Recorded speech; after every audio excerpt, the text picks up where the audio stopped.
Welcome back, everybody. Congratulations to Mountain Taker on winning the giveaway. If you want to message Solo on our Discord, he will get you the thing you won. Whatever it is. Congratulations.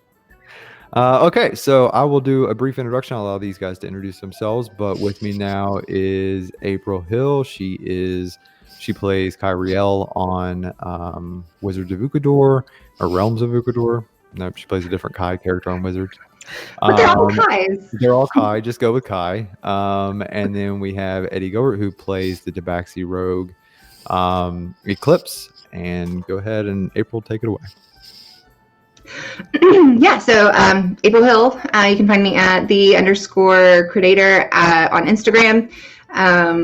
And yeah, like Ronan said, I play Kyriel on Realms of Ukodor on Wednesdays. I play Keywynn. Nice to see you again, Segan. Oh, and Etsy, how are your class today? I've already had some shenanigans with these two on Wizards. It's so fun. And then, yeah, coming up, I'm going to play another Kai. But then tomorrow kicks off Vault 42 at 6:30 Pacific time. I am going to be the overseer, taking some people through the wastelands of the Texas Commonwealth. So tune in. That's going to be fun. Perfect. And I'm going to go ahead and apologize for all of the names and things I'm going to butcher when I do your recap. All right, cool. They're easy. It's right. Texas. It's southern. Yeah, I mean, sure. I'll just throw my twang on a little thicker. There you go. Eddie, go ahead. Hi, everyone. Eddie Gilbert. As was mentioned, I play Eclipse on Realms of Ukodor on Wednesdays. I also play Art, the Goblin Artificer, who is going to be on tonight on Candor Chronicles. I'm also Ebdar in Wizards of Ukodor. Yeah, that's one of my many hats that I wear here. But yes, I'm proud Fable 42 member, and yeah, very excited to be here. Sweet. Okay, so I don't know if you guys watched last week, but I'm not fantastic at transitions. So what we're gonna do is we'll bounce these questions back and forth, and then there's some questions here that you guys can both answer. And just a quick shout out to Renee, who actually sent in some of these questions. I've sort of put them in the mix. I won't give it individual credit, but so if you guys have questions that you guys want to see or asked of the cast about their characters, about the world, about how they play them, you can just send them to me on Discord. I'm Ronan Fawks on there. So, but the first one is to both of you guys. So how much of your character do you get approved by the DM, and then how much do you improvise and make the DM adapt to your character choice? We'll start with April. I am known for writing, unless it's a one shot. If it's a one shot, I just make a fun character. But if I'm playing in a campaign, I like to make very detailed backstories with daggers, lots of strings to pull, lots of directions that they can go, because that's more fun. Because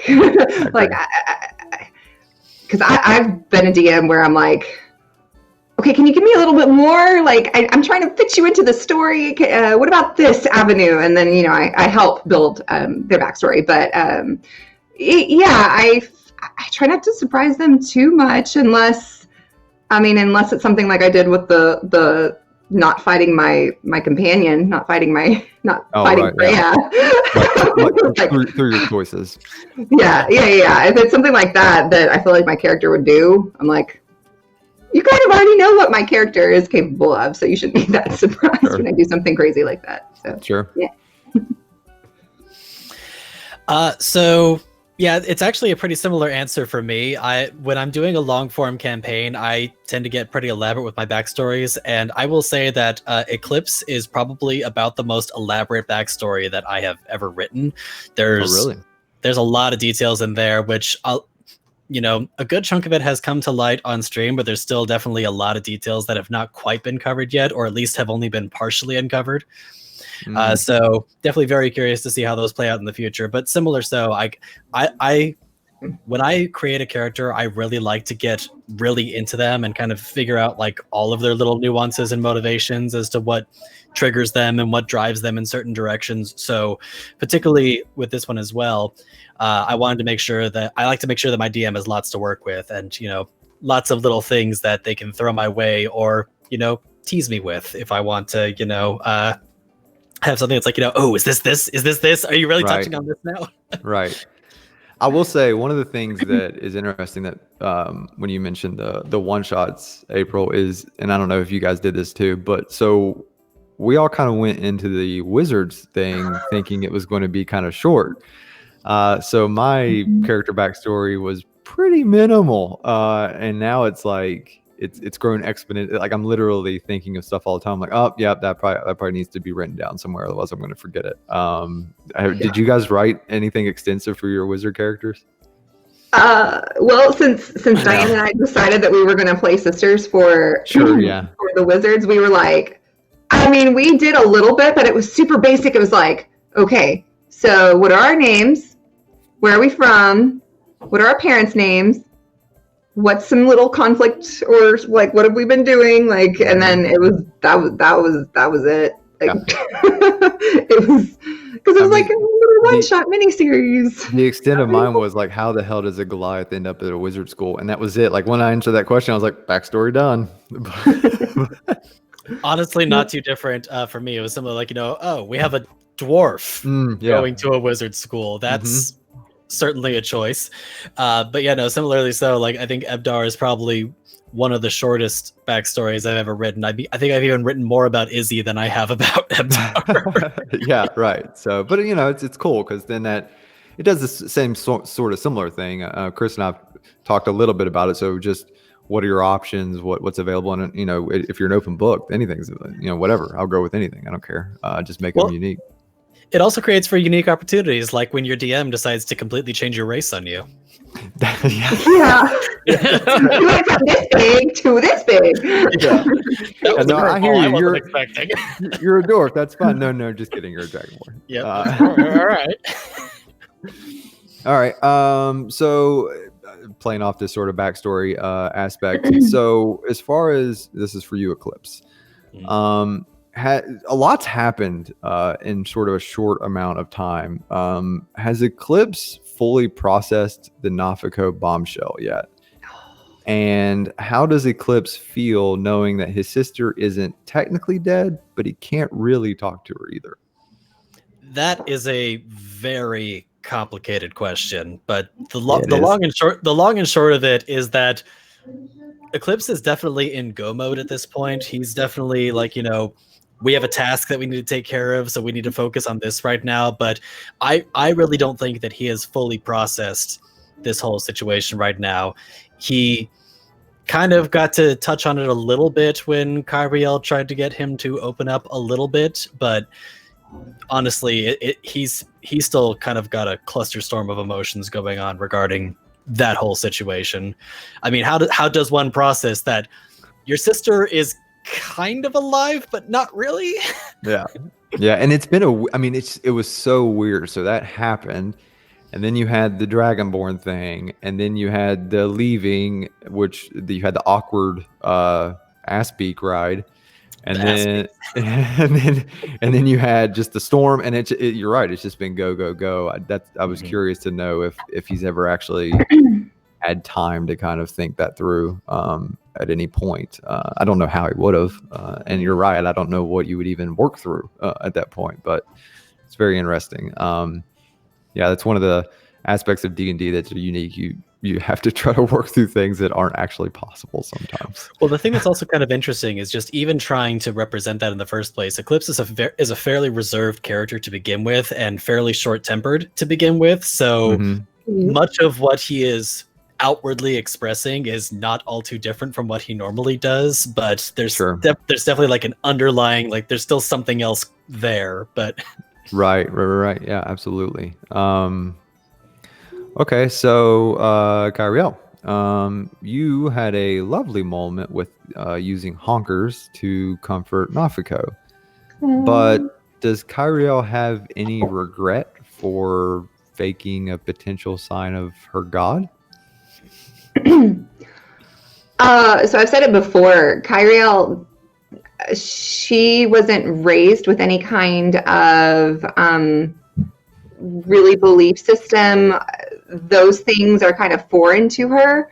It Sure. was really, she was raised, I don't want to give like too much away, but like Right. magic is your power, and what happens here and now, like that's what controls things. So I knew that a crane was like a symbolic importance to her. I knew that she was distressed and like in need of some kind of comfort. And it just felt right. Cause she's been such a kind, genuine figure in Kyriel's life, and Kyriel's not, always been, or she's never had that in her life really, other than, her one friend that she had, Samanji. So it felt like a nice gesture and a comforting thing to do for her. So, yeah. Do you think that Kyriel may not understand all the possible implications of what that could mean for her? I mean, you know what I mean? Like, and I was completely prepared for that. So yeah. Like I knew when I did it that it could potentially go sideways later on. I knew that. But Kyriel, no. Yeah. Absolutely not. Yeah. And, there's this whole aspect of like, she never, I don't know if she would even question the fact that there's a crane in the frozen north or whatever. So, I mean, she's fully on board with this idea that it's her god. And I'm kind of curious to see if that, inspires anything in her, and also just sort of the ramifications of what that could possibly mean. Gonna be interesting. Eclipse. Do you think does Eclipse think he can ever be found worthy or find redemption? That's also a complicated question that's really difficult to answer. As has been made clear on stream so far, Eclipse has a very troubled past. He's he's gotten in with the wrong people. He's been in bondage. He's been imprisoned. He's, seen a lot of the really, darker sides of life, and has formulated a lot of his outlook on the world and on people based on that. For all intents and purposes, Nafako is probably the first person outside of maybe one other person for most of his developed life, because he's only 18 years old. He's seen all this stuff basically for all intents and purposes as a child. Nafako is the first person with maybe one exception that he's actually had any sort of a positive, or at least wholly positive experience with, which was also all the more reason why this whole situation of discovering her true origin is all the more complicated, because now this formerly 100% positive experience and positive memory has now been kind of muddied a little bit by the fact that now there's this complication with the fact that my sister had to die somewhat to become you. Right. Yeah, right. Yeah, I didn't realize that he was only 18. We're all young in the show. Yeah, I knew that everyone, and I talked to Solo about this a bit last week, that I definitely wouldn't call Eclipse naive by any means. He seems well traveled and that sort of thing, but the general naivety of the group is much greater than what you would typically see in a in a D&D group. So it's created a lot of interesting moments. I think that's interesting. Being young kind of plays into that. It adds another sort of layer to it. You tend to think in more concrete terms when you're that young. You don't get sort of that abstract and life and worth and all that sort of stuff till, at least I didn't, until much later. So that'll be interesting to see. Gosh, there's so many, we're so early in this campaign, and you know how long these things go, and you see all these tendrils, and you're like, I really want to know how this unwinds. What's kind of crazy about that is that we are still really early in this campaign. I mean, we're what we just had episode 12, was 12. it? Yeah, and already so much has happened, which is just kind of insane in its own right. Yeah, a ton. Yeah, and I think the catalyst. I think. Well, I mean, all that happened before, but the catalyst with you guys going through that portal or whatever it was, and it's just been sort of bang, bang, bang ever since then. And with that, I'm going to go to the next question because it actually leads into it a little bit. Does Kyriel, does she feel any sense of obligation to sort of return to her life, that sort of stuff, in the current circumstances?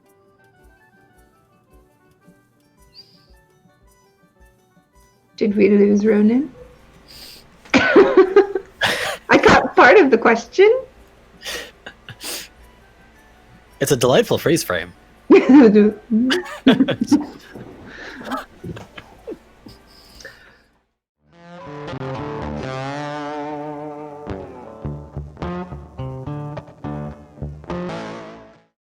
Hello, welcome back. Apologies.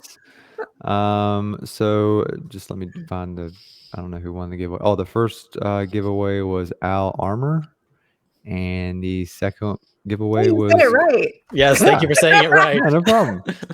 Yeah. And then the second one was Queer Venture Time, which I believe won the last Ronan Fox giveaway. They're on fire. Go Austin. So I have no idea where we were. Kyriel. Oh yeah, I did not Yes. hear any of the question. Okay, perfect. Does she feel a sense of obligation to quickly return to her betrothed or her old life?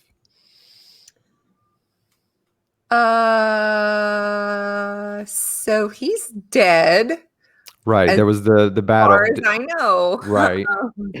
He's dead. I never met him, in fact. So I guess the better question would be is if you found out that he lived, Mhm. would there still be a sense of obligation for that sort of past? Only if I was made to, which is kind of the reason she has not sent message back home. I don't know So if she anybody doesn't. picked up on Yeah, that. so She is not. ignorance is bliss in this case. Yes. I've played around with the idea of there is potentially going to be a message that I do send, but it hasn't been the right time yet for her. There's been more important things going on presently than to check back in. And she's also a little apprehensive to do so because, yeah, this is like the most free, even though she's been in danger a lot. This is like the Right. freest she's been her entire life. So, Does she have any fear that past life will catch up with her? oh yeah, Yeah. oh yeah. It's a good thing you guys are like, on a basically different planet right now. So if it was going to catch up, it'd have a Opposite hard side of time the doing so. Yeah. Yeah, absolutely. This one's to both you guys, and this is in reference to episode 11. We'll start with Eclipse. But what were Kyriel's and Eclipse's thoughts when they found out that they were going to be separated together from the other? So when you guys found out that it was going to be basically you two on your own for a hot minute. I was excited. My character. Like April was, or Yeah, April was excited. I was like, this is gonna be so cool. Like, but Yeah, I would say 100% the same here. Definitely was excited for an opportunity to actually get a chance to kind of, focus some RP with Kyriel a bit more. Eclipse's thoughts were definitely 100% on, oh shit, what the hell happened to Nafako? But that's what I was going to ask. Once he had kind of settled on the fact that, okay, that's not going to happen, now we just got to survive and figure out what the hell to do from here. Does he obviously he's not in the same place he is with Nafako, but where would you put his sort of trust level in someone like Kyriel at this stage? So up until now, he's definitely gotten a lot closer with most of the other party members. He's very reserved and he's very hesitant to trust people right off the bat because he's been burned many times in the past, particularly by people that he has come to trust. So when he finally reached the state of, okay, I don't want these people to die, that was huge for him. Sure. That was a huge stepping off point.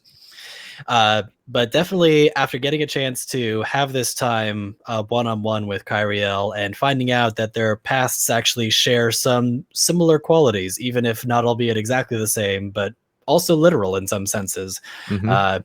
I would say that his trust with her has definitely gone up. We'll see what happens if she ever tries to force him to smile again, but at least for now, he seems to trust her a lot more Yeah, absolutely. since they have some common ground. Yeah. Hey, you tried to eat my goose, so I mean, You don't know that. she doesn't know that. Is he like, obviously he's naturally leery of everyone essentially upon first meeting, but is he even more so with like a pure magic user? Would that make him even more apprehensive to? Definitely the whole he has not had a lot of exposure to magic in his past. I mean, maybe some minor dealings here and there. So even when he first met with Nafako, anyone who had seen the session 0, not really a major spoiler, but just kind of a minor detail, magic is kind of foreign to him. Like, he knows of it, but it's not something he's had a lot of exposure to. Definitely Kyriel, using the Wand of Smiles on him definitely increased his apprehension of the concept of it. But he's especially like with all this stuff that's happened over the last, it's only been a matter of days, like in session, right? Since all this has happened. Yeah. It hasn't been a very huge expanse of time. So like, he's still kind of wary of it, but he's getting more used to it, I guess is the best way I can.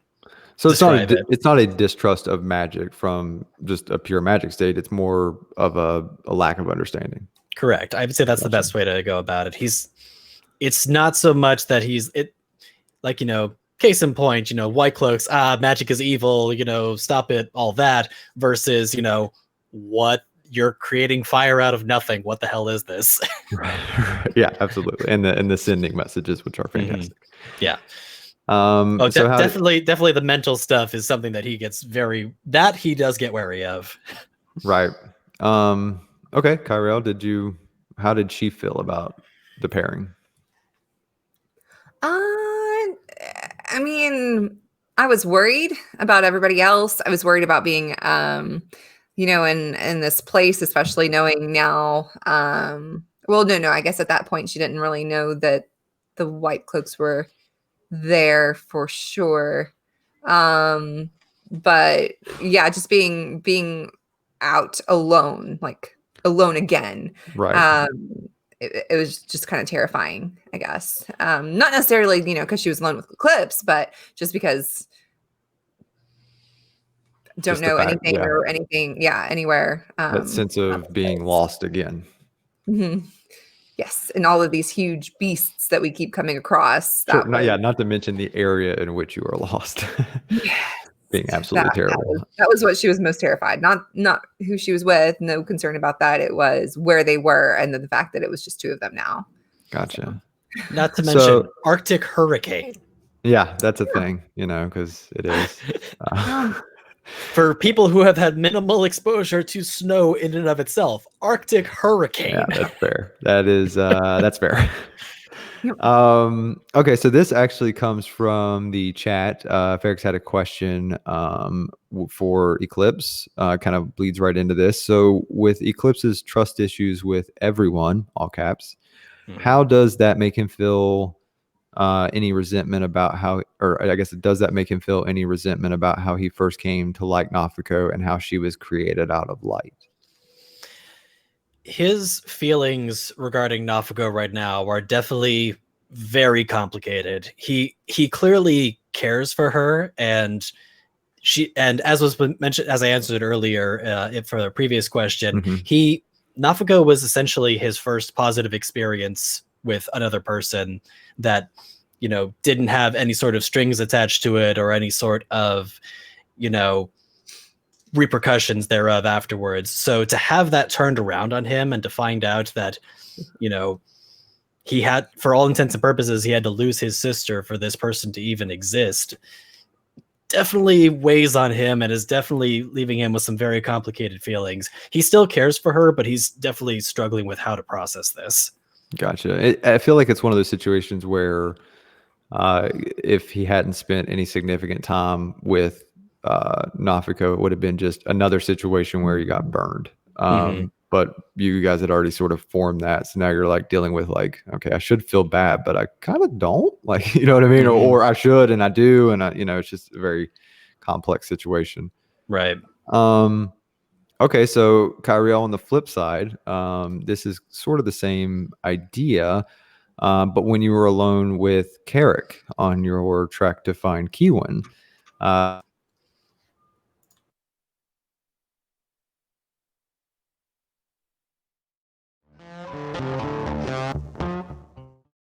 okay, welcome back. Sorry about that. Little technical difficulties. Okay, so once again, I was asking April a question. Okay, so playing off of that previous pairing, so once Kyriel and Carrick found the hoof tracks as they were trying to find Keywynn, it seemed like Kyriel was apprehensive, or at least didn't necessarily agree with Carrick's plan to initially keep going. Was that the case? I feel like out of everybody, she's had the least interaction with him. So I was really excited that we get to like be off alone again. I was like, oh, I'm getting alone time with him now. So, because his character is very much take action. He's a very much take action kind of character. As Kyriel, she likes to think about things and process them and really like set out a plan. And Carrick's just like, let's go. Go. And I'm like, but let's think about this for no. He's go. So yeah, we were kind of doing that throughout that whole little bit, and that was fun. I was kind of waiting on, because it was the first interaction where you were supposed to send a message. And it was exactly that. So he was wanting to continue on, and you were debating on, well, should we wait on them? Should we go find them? Whatever. And I was really, it was like, oh God, is she going to turn? Is she going to scream at me? But it was just like, I guess we're going to keep going north. Yeah. So it's definitely not her nature. You'll probably, there are a few triggers that she has that would make that come about. Yeah. That is not one of them. Yeah, good. That's good. Yeah, he is definitely. He's kind of like the father figure in this, right? So we talked about a little bit about the naivety of the group, and he is very much just the, oh God, let's just keep doing this, or let's just go, whatever. Which I think is needed in that group for sure. Yes. Or else we'll just sit in front of town saying, what should we do? The whole right. Or Eclipse will just try to storm off on his own. Yeah, right. Yeah, and you almost did, right? So there was that close to moment, it. Yeah, there was that moment there where I think I had a question at one point, but I don't know if I still have it up here where I was asking about that decision. Is there, speaking of Carrick, I guess, so as far as Eclipse, there's obviously still some type of animosity there. We've gotten glimpses of what and why and how and all that sort of stuff. But obviously, given the increased trust level of everybody in the group, where does he currently stand with Carrick? I'm just going through the list. How do you feel about this guy now? But it's true, On a scale of 1 to 10, how much do you care whether or not this person dies? Right. I just want to see growth. No, for sure. So, Eclipse definitely, his relationship with Carrick has definitely significantly relaxed. He really didn't know what to make of this person early on, especially because he was literally the last person he saw before he escaped his previous situation. So there was definitely significant, he was in red alert mode pretty much almost the entire time this Dragonborn was around. But especially, I think probably one of the biggest turning points for him was when Carrick saved him from that fireworm. That was back in episode 2? I want to say it was either 2 or 3, but it was kind of around that point that Eclipse kind of realized that, all right, maybe he's not out to get him right now. Maybe he actually is sincere in his resolve that, he's not trying to take him back. Yeah, and I love, my hope for those two is that you'll get this sort of, you saw glimpses of it with the darts sort of scene where you get this sort of big brother little brother antagonistic kind of, you know what I mean, like that's I'd love to see how that grows, and that would be a very cool transition, I think. I don't even know where we're at in the questions. I've lost everything at this point. Let's see here. No, we've already answered that sort of. All right, I think I have a couple, since we got about 10 minutes left here. I'll do one more with Eddie, and then I want to get April. I want to get your take on all the vault stuff. So this one actually does come from Renee. Eddie, he wants to know when you will be persuaded to run a one shot. When I will be persuaded to run a one shot. Goodness gracious. You know, it's funny that you ask that, because I've actually had a couple of ideas for one shots that have been sort of boiling in my head for honestly even before I started with Fable 42, but it's really just been kind of a confidence issue more than anything else. I've never actually DM'd before. But now that I've had a little bit more experience, especially both as a player and seeing many different styles of DMs, because of course now I've worked with Renee, I've worked with Jason, and with Renee. Who did I miss? Oh, and Logan, of course, as well. So I've had a couple of different experiences, and then of course with the ones I've had at home. So I at least kind of have some of the ideas of what I feel like I would be as a DM. And I think the biggest thing for me right now is mostly just having confidence in the rules, because for all intents and purposes, I've gotten a lot more comfortable, specifically with 5e in particular. But like my biggest paralysis thing is always like, I'm going to get stuck in a situation that, like, oh, how are you going to rule on this particular thing? You happen to pick the thing I know nothing about, so I don't know. But you just cheat and you make solo be part of your game, and then you're just like, what does that mean again? Right. That's how I learned. Yeah, I mean, I noticed that at least within these games, I mean, you have crazy knowledgeable people. So for sure. I don't think a rule is ever going to be left unturned as long as you have Fable 42 people involved.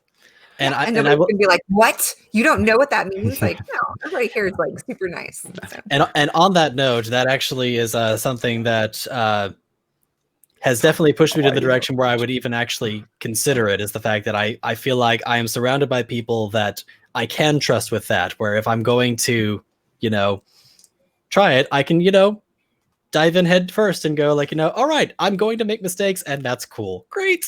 For sure. Yeah, absolutely. Whenever that happens, sign me up.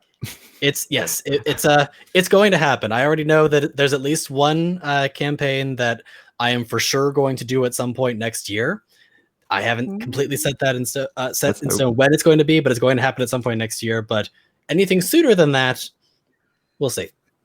Awesome. You heard it here first. Man, I'm breaking news all over the place. All right. Speaking of upcoming campaigns, I am getting better transitions. April, tell us about Vault 42. Oh boy, I can't wait. It's going to be so fun. Especially with the group that we have. And I guess for those of you who don't know, Eddie is the producer for Vault 42. So he's my partner in crime. Awesome. Keeping things together behind the scenes. So, but yeah, it's very different. So for those that don't know, there is a game called Fallout Wasteland Warfare made by Modifius. So, but it is more of a war game, like Warhammer and stuff. So I found my initial thought when I was thinking about trying to plan something for a streamed game for Fallout was to use that. But then I stumbled across this adaptation by Spilled Ale Studios, and it was a D&D Fallout adaptation, and it was so awesome. I had to use it because I love the mechanics of Dungeons and Dragons, and I knew it wouldn't be as much of a learning curve for people trying to pick it up and learn it and play it. And plus, it is obviously, we all know Dungeons and Dragons has a big role playing aspect to it. That I feel like, I mean, I could be wrong, but a lot of war games don't necessarily have. That's more strategic combat. You're worried about those things in your battle and stuff, your battle plan. But for this, especially with the group that we have, man, it's gonna be really fun to see their characters, especially with their backstories, man. Already, who's all in it? Can you say who's all in it? Yeah. So, Utaime is in it. She's playing Ash, the Bone Crusher. And then we've also got Diane. She is playing Petra, the Buttress. And we've also got Casual Campbell, Jordan, who that's what everybody knows him. He's very casual. He is playing Clay, who I don't want to give too much away about him, but he's something that you don't usually see front and center, I would say, in Fallout games. So he's playing a very interesting character. He's a very casual Campbell character. Yeah. Well, I am piqued. Really My excited. interest is piqued. And then Alicia Marie, she is playing a synth. Okay. So that's going to be, and it's not a synth in the timeline. She's not an advanced. She's not supposed to. There's not advanced synth. This is more like a prototype synth. In this world, however, she's different. I can't say much why. And then my friend Justin, who I play with, I've been playing with for a long time. I play Tuesdays and Thursdays with already. He is playing a courier, wastelander. So he's more like the rugged, like what you would think would be in Texas. So that kind of character. So it takes place in Texas. Is there what specific? Well, Texas and Arkansas. Give a little bit about the location there. Yeah, so it's the Texas. So Fallout. It's basically. Well, I mean, it takes place all over the world, but yeah.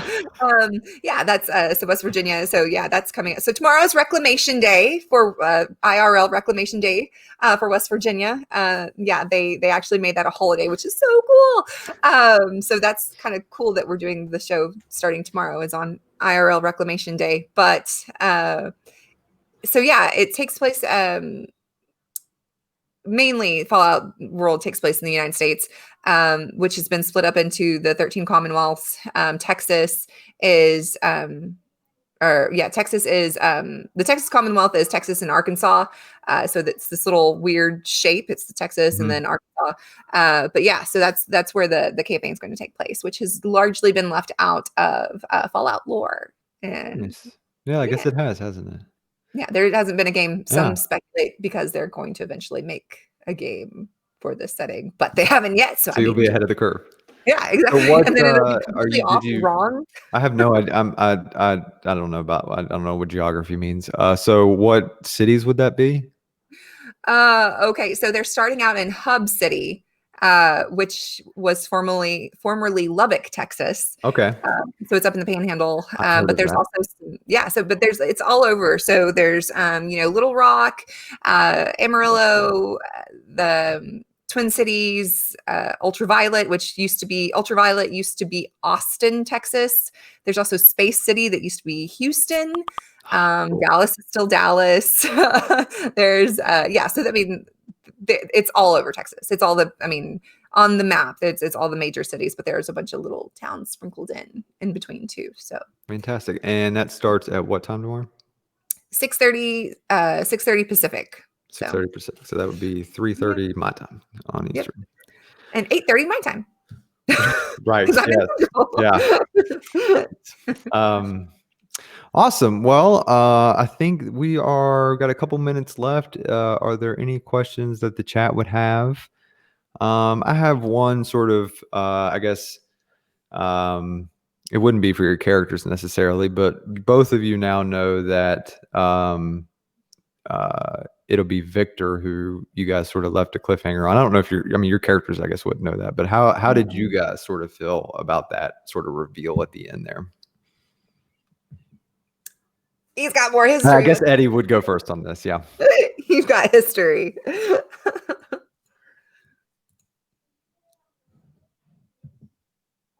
You're muted. Yeah. Sorry. Hello, hi. There's my Hello. voice. So definitely the first thing that came into my mind was I felt immediately for Lizzie going, "Oh no, not again." Her face. It's like, Yes. Like definitely the first thing that popped into my mind is like, oh God, Cerise is not going to appreciate this. And it was like a really kind of slow dawning, and it was beautiful. Mhm. It was great. I am definitely very curious as to how this iteration of Victor is going to be leveled for a level 6 group of characters. Yeah, and how, I mean, I get what he is, and I get the Artificer, but the Artificer claimed that he is his newest creation. So I would assume that plays into the level, but I don't know what all that means. I don't even know how they The only thing that I can say for certain is that as far as Eclipse is concerned, this figure is an obstacle. Right. Mm-hmm. Right. So his goal is still at this point to, I guess, do you guys have any? I mean, I know obviously you've grown some sort of animosity towards this Artificer character, assuming you don't know the solo spoiler. But are they just sort of focused right now on Keywynn, not necessarily the Artificer? If the Artificer's there, they'll deal with them and then but their focus right now is just Keywynn. Eclipse is definitely split on that front because on the one hand, he definitely wants to make sure that, we get Keywynn out of Dodge. But on the other hand, this Artificer reminds him, especially given what he has seen and given from context clues, far too much of the necromancer that created Nafako. So there might be a little bit of a bloodlust there. And you've got your sort of deal with Kavor at this point. And there's that too. So there's combined with the deal with Kavol, also, dealing with Orgul, and this was the job that they were hired for in the first place. So he's split on the fact that we're doing a job, got to take care of Keywynn, but also I kind of want to kill this guy. Skyriel feel the same way? oh, especially walking in to his place and seeing these people caged up. Right, yeah, I forgot about that. Yeah, and that kind of that sent her me. I'm still very much in character. That sent her just like into a panic mode, like they need help, they need out. This isn't okay. Who would do this kind of thing? So yeah, I feel like this was maybe not for Eclipse. I guess Eclipse does come with some baggage towards the Artificer, but it kind of felt like this was the first move to kind of solidify the Artificer as someone else's problems that you guys may deal with to your problem that you're going to have to deal with. Yeah. Okay, cool. Well, now I'm getting a bunch of questions. All right. Well, we are out of time. It is 7:30. I don't want to, or my time. I don't want to start breaking into the other show. So we will end it there. If you guys have any questions going forward or anything like that, send them to me. These guys will be on the show again. We will ask them those questions. But other than that, I am Ronan Fawks. You guys want to do your little exit thing? April Hill, the creator. And tomorrow, watch Vault 42, the premiere episode at 6:30. It's going to be awesome. And Eddie Gilbert at Discount Bard and here on Twitch and on social media. And I second what she said. Watch it. Watch it. Do it. You will watch it.